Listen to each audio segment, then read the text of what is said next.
الحمدللہ نحمدہ ونستعینہ ونستغفرہ ونؤمن بہ اما بعد فاعوذ باللہ من الشیطان الرجیم بسم اللہ الرحمن الرحیم یا بنی اسرائیل اذکروا نعمتی التی انعمت علیکم وانی فضلتکم علی العالمین صدق اللہ العظیم۔ قبل اس تکریم معزز و مکرم سامعین، سورۃ البقرہ آیت نمبر 122 آپ لوگوں کے سامنے تلاوت کی۔ اس آیت کریمہ کے اندر اللہ تبارک و تعالی نے بنی اسرائیل کے اوپر کیے جانے والے احسانات و اکرامات انہیں یاد کروائے۔ اس سے پہلے بھی اس قسم کی آیت کے اندر اللہ پاک نے بنی اسرائیل کے احسانات اکرامات انہیں یاد کروائے تھے۔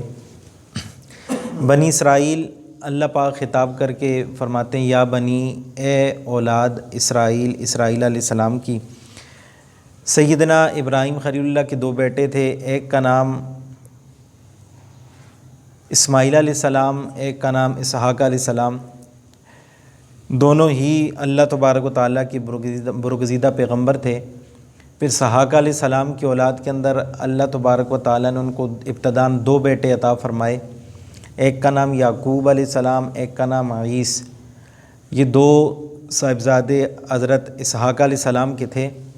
اللہ تبارک و تعالیٰ کی قدرت کہ سیدنا اسحاق علیہ السلام کو اپنے بیٹے عیس کے ساتھ قلبی لگاؤ تھا، محبت تھی، اور حضرت اسحاق علیہ السلام کی بیوی کو اپنے دوسرے بیٹے یعقوب علیہ السلام کے ساتھ محبت تھی۔ حضرت اسحاق علیہ السلام نے ایک مرتبہ اپنے بیٹے عیس سے کہا کہ بیٹا کسی وقت ٹائم نکال کے میرے پاس آنا، میں تمہارے حق کے اندر اللہ تبارک و تعالیٰ سے ایک دعا کروں گا۔ لیکن اللہ تبارک و تعالیٰ کا کرنا ایسا ہوا کہ وہ بات عیس کے دماغ سے نکل گئی، وہ بھول گئے، اور ان کی والدہ، عیس کی والدہ، یعقوب علیہ السلام کی والدہ اس بات کو سن رہی تھیں، تو انہوں نے یعقوب علیہ السلام جو کہ چھوٹے بیٹے تھے حضرت اسحاق علیہ السلام کے، جائے کہ چھوٹے تھے لیکن جسامت کے اعتبار سے صحت مند تھے، انہوں نے ان کو عیس کے کپڑے پہنائے۔ حضرت اسحاق علیہ السلام بڑھاپے کی عمر کو پہنچ چکے تھے، تو بند کمرے کے اندر تھے، اپنے عبادت خانے معبد خانے کے اندر تھے۔ ان کو اس کے کپڑے پہنائے بھائی کے، اور کہا کہ دیکھنا بھائی کی طرح ذرا دھیمی آواز کے ساتھ بابا جانی کے سامنے جا کے بات کرنا، اور انہیں کہنا کہ ابا جان میرے حق میں دعا فرما دیں۔ تو سیدنا یعقوب علیہ السلام اس وقت بچے تھے، اپنے والد گرامی کے پاس گئے اور ان سے کہا ابو میرے لیے دعا فرما دیں۔ تو سیدنا اسحاق علیہ السلام وحی کے ذریعے جو اللہ پاک نے متنبع فرمایا ہوا تھا جس دعا کے بارے میں، انہوں نے اپنے اس بیٹے کے حق یعقوب علیہ السلام کے حق کے اندر وہ دعا فرما دی کہ اللہ تبارک و تعالیٰ میرے اس بیٹے کی اولاد کے اندر انبیاء کے سلسلے کو جاری فرما دے۔ چنانچہ اللہ تبارک و تعالیٰ نے سیدنا یعقوب علیہ السلام کے حق کے اندر اس دعا کو قبول فرما لیا۔ جب عیس کو کچھ عرصے کے بعد بات یاد آئی تو اپنے والد گرامی سے کہنے لگے کہ ابو آپ نے وعدہ کیا تھا کہ مجھے کہا تھا کہ آپ میرے پاس آنا، میں آپ کے حق میں دعا کروں گا، تو میں اب آ گیا ہوں، میں بات بھول گیا تھا۔ تو سیدنا اسحاق علیہ السلام نے فرمایا وہ تو دعا میں نے یعقوب کے حق میں کر دی، لیکن چلو پھر بھی تمہارے لیے اللہ پاک سے مانگتا ہوں کہ بادشاہت کو اللہ پاک تمہاری اولاد کے اندر جاری فرما دے۔ یوں اسحاق علیہ السلام کے بیٹے یعقوب علیہ السلام کی نسل کے اندر اللہ پاک نے انبیاء کرام کے سلسلے کو جاری فرما دیا۔ یعقوب علیہ السلام کو اللہ تبارک و تعالیٰ نے 12 بیٹے عطا فرمائے، ان کے اندر ایک یوسف علیہ السلام، پھر ان سے آگے جو نسل چلی اس ساری کی ساری نسل کے اندر اللہ تبارک و تعالیٰ نے مختلف ادوار کے اندر 4000 انبیاء کرام مبعوث فرمائے حضرت عیسیٰ علیہ السلام تک۔ تو یوں یعقوب علیہ السلام کی نسل کے اندر اللہ پاک نے یوں انبیاء کرام کا ایک سلسلہ جاری فرما دیا۔ تو سیدنا یعقوب علیہ السلام جب بچے تھے، نوجوان تھے، صحت کے اعتبار سے اچھے تھے، تو والد گرامی نے ان کی ڈیوٹی لگائی ہوئی تھی کہ میرے معبد خانے، میرے عبادت خانے کے سامنے کھڑے ہو جایا کرو کہ کوئی میری عبادت کے اندر خلل نہ پیدا کر سکے، جب میں عبادت کے اندر مشغول ہوں تو اندر کسی کو نہیں آنے دینا۔ چنانچہ حضرت یعقوب علیہ السلام اس وقت تک پیغمبر تو نہیں بنے تھے لیکن دروازے کے پاس کھڑے ہو جاتے ہیں۔ تو روایات کے اندر آتے ہیں کہ ایک مرتبہ اللہ کے حکم سے ایک فرشتہ انسانی شکل کے اندر اسحاق علیہ السلام کے پاس آیا، انسانی شکل کے اندر تھا، چنانچہ وہ دروازے کے راستے سے اندر جانا اس نے چاہا۔ حضرت یعقوب علیہ السلام نے اس کو راستے کے اندر روک لیا، کہ نہیں، میرے والد گرامی نبی اللہ نے منع فرمایا کہ جب میں عبادت کے اندر ہوں، اللہ کے ساتھ ہم کلام ہوں، معاملات چل رہے ہوں، عبادت کے اندر ہوں، تو اس وقت میری عبادت کے اندر خلل کوئی بھی نہ ڈالے، دروازے کے اوپر مجھے کھڑا کیے کہ اندر کوئی نہ آ سکے۔ سیدنا یعقوب علیہ السلام اور فرشتے کے درمیان چیموں گوئیاں ہوئیں، بحث مباحثہ چل رہا تھا کہ سیدنا یعقوب علیہ السلام عبادت سے فارغ ہونے کے بعد باہر تشریف لائے۔ انہوں نے دیکھا کہ فرشتہ اندر آنا چاہتا ہے، یعقوب علیہ السلام اسے اندر نہیں آنے دے رہے، تو انہوں نے یعقوب علیہ السلام کی حوصلہ افزائی فرمائی، ان کی تحسین فرمائی کہ تم نے احسن انداز میں اپنی ڈیوٹی سر انجام دی ہے۔ چنانچہ جب اس فرشتے نے اسحاق علیہ السلام سے پوچھا کہ یہ کون ہے، تو سیدنا اسحاق علیہ السلام نے فرمایا یہ میرا بیٹا ہے یعقوب۔ تو فرشتے نے اس وقت مسکرا کے فرمایا یہ تو بالکل اسرائیل ہے۔ سریانی یا عبرانی زبان کے اندر اسرائیل کا لفظ، اسرائیل کا خطاب سیدنا یعقوب علیہ السلام کو اس فرشتے نے عطا فرمایا۔ اسرائیل سریانی یا عبرانی زبان کا لفظ ہے۔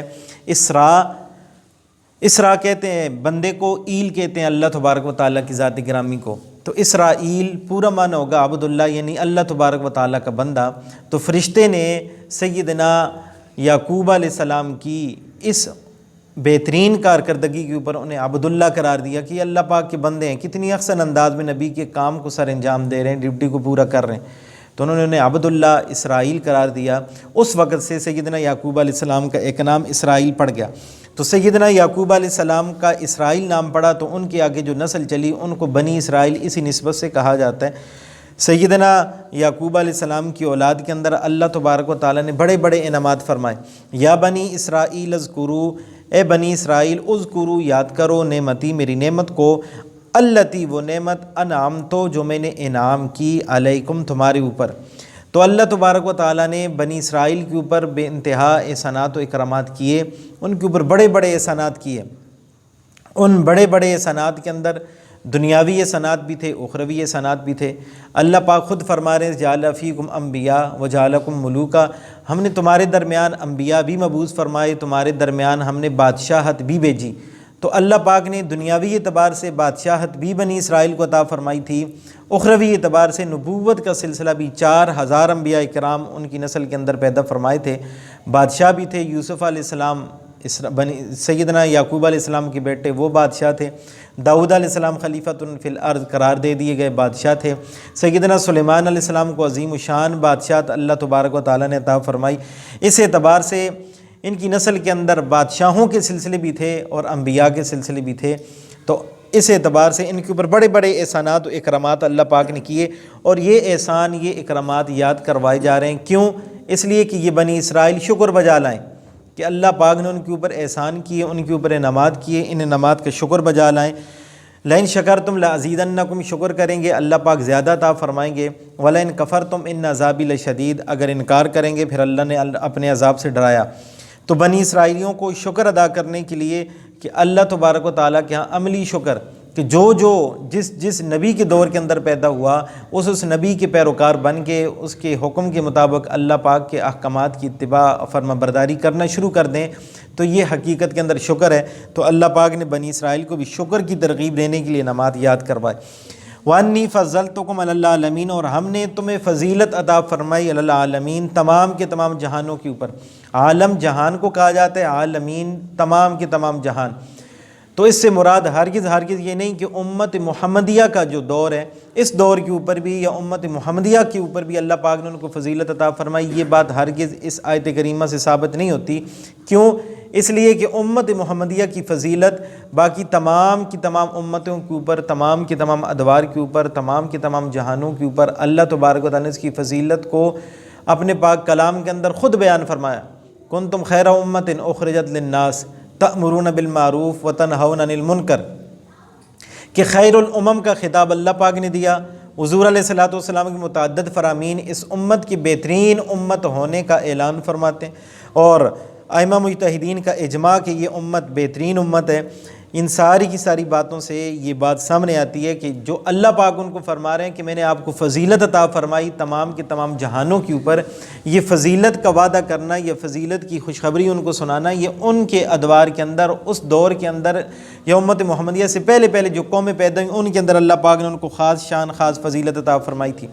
پھر اس کے بعد اللہ تبارک و تعالیٰ نہ ماننے والوں کو جہنم کے عذاب سے بلکہ قیامت کے عذاب سے، قیامت کی سختی سے ڈرا رہے ہیں۔ فرمایا واتقوا، اور ڈرو، یومن ایسے دن سے، لا تجزی نفس عن نفس شیئا، جس دن لا تجزی نہیں کفایت کرے گا نفس کوئی نفس، عن نفس شیئا کسی بھی نفس کے لیے کوئی چیز بھی، کسی نفس کے لیے کوئی نفس کسی معاملے کے اندر بھی سود مند، فائدہ مند ثابت نہیں ہو سکتا۔ اللہ تبارک و تعالیٰ ایسے دن سے انسان کو ڈرا رہے ہیں کہ قیامت کا دن ایسا دن ہوگا کہ اللہ پاک فرماتے ہیں یوما لا یجزی والد عن ولدہ ولا مولود هو جاز عن والدہ شیئا، کہ قیامت کا دن وہ دن ہوگا جس دن کے اندر نہ باپ کو بیٹے کی پرواہ ہوگی، نہ بیٹے کو باپ کی پرواہ ہوگی۔ وہ ایسا دن یوم یفر المرء من اخیہ و امہ و ابیہ و صاحبتہ و بنیہ، قیامت کا دن ایسا ہوگا یوم یفر المرء من اخیہ، کہ جس دن کے اندر بندہ اپنے بھائی سے بھاگ رہا ہوگا، کہیں یہ مجھ سے نیکیوں کا مطالبہ نہ کر لے، کہیں مجھ سے کوئی چیز مانگ نہ لے۔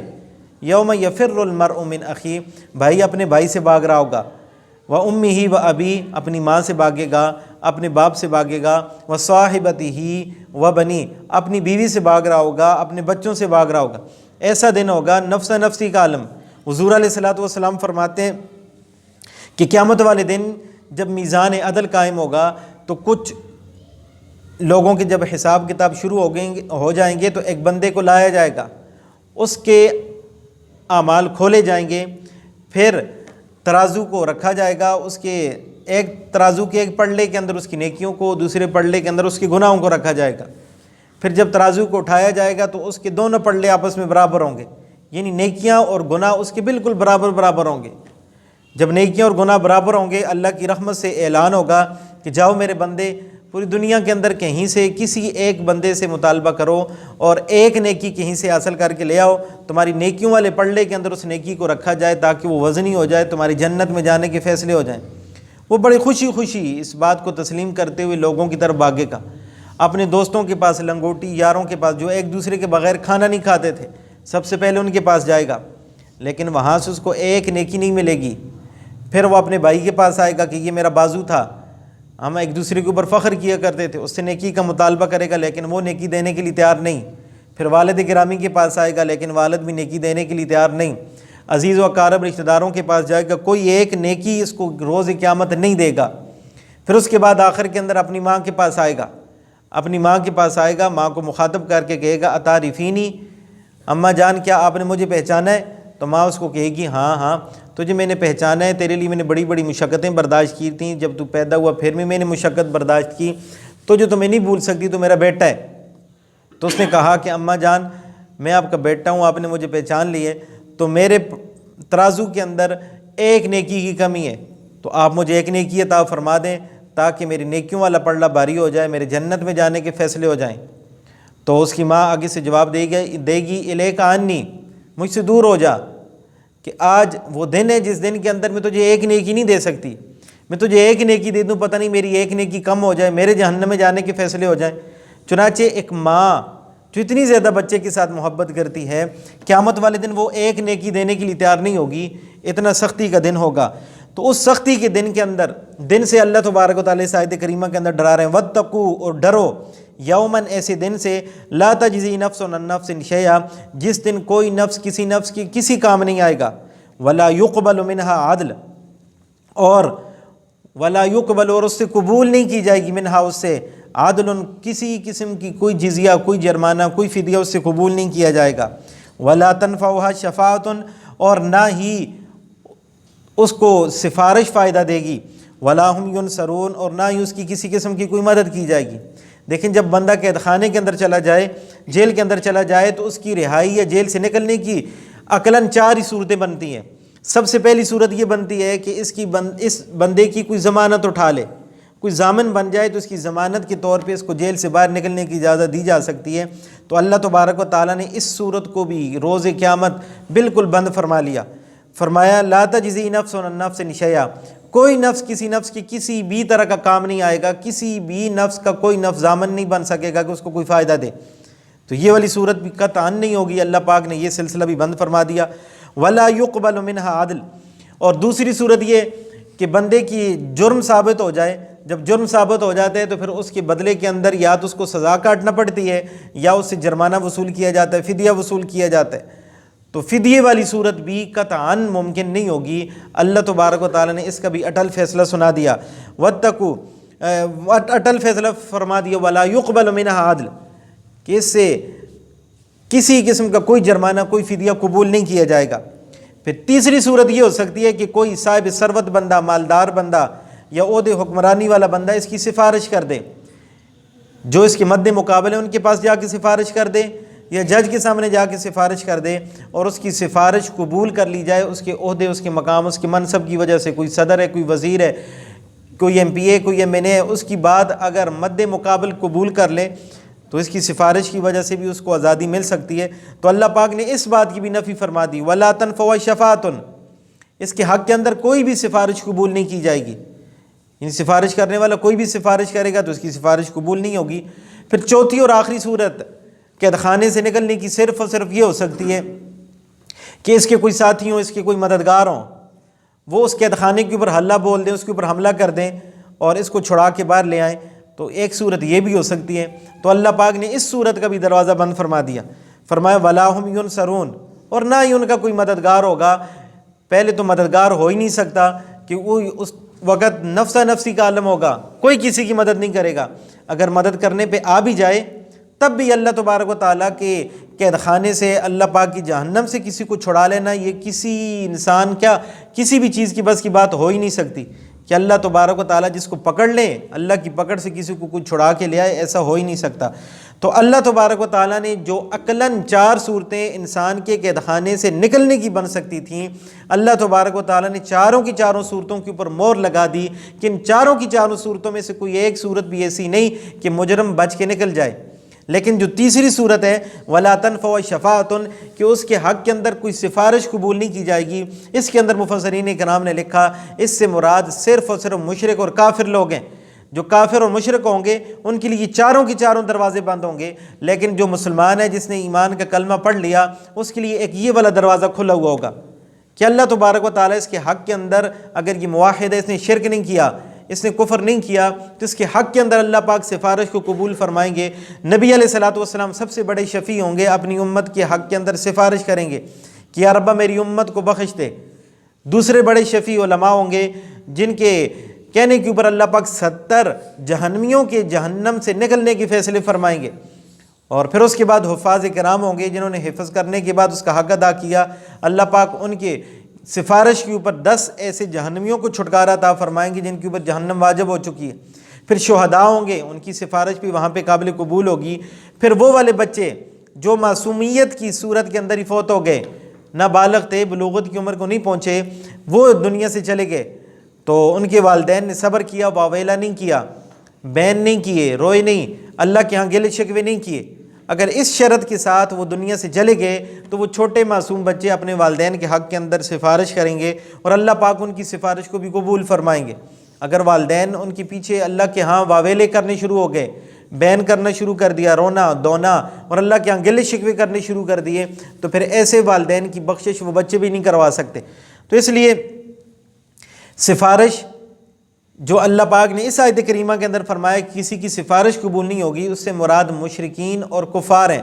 باقی مومن جس نے کلمہ ایمان پڑھ لیا، اللہ کے ساتھ کسی کو شریک نہیں بنایا، اگر وہ گنہگار ہوا، وہ جہنم کا مستحق بنا، اس کے حق کے اندر انشاءاللہ نبی کی سفارش بھی قابل قبول ہوگی، علماء کی بھی، حفاظ کی بھی، شہداء کی بھی، اور نابالغ بچوں کی سفارش بھی ان کے حق کے اندر قبول ہوگی. اللہ تبارک و تعالی ہمارے حق کے اندر ان سفارشوں کو اللہ تبارک و تعالی ہمارے جانے سے پہلے قبول فرما لے، اور اللہ تبارک و تعالی ہم سب کو جنت کا مستحق بنائے، جہنم کے عذاب سے اللہ پاک ہم سب کو محفوظ و مامون فرمائے. جو کچھ کہا حضرات نے سنا، اللہ عمل کی توفیق نصیب فرمائے. وآخر دعوانا اللہم صلی علی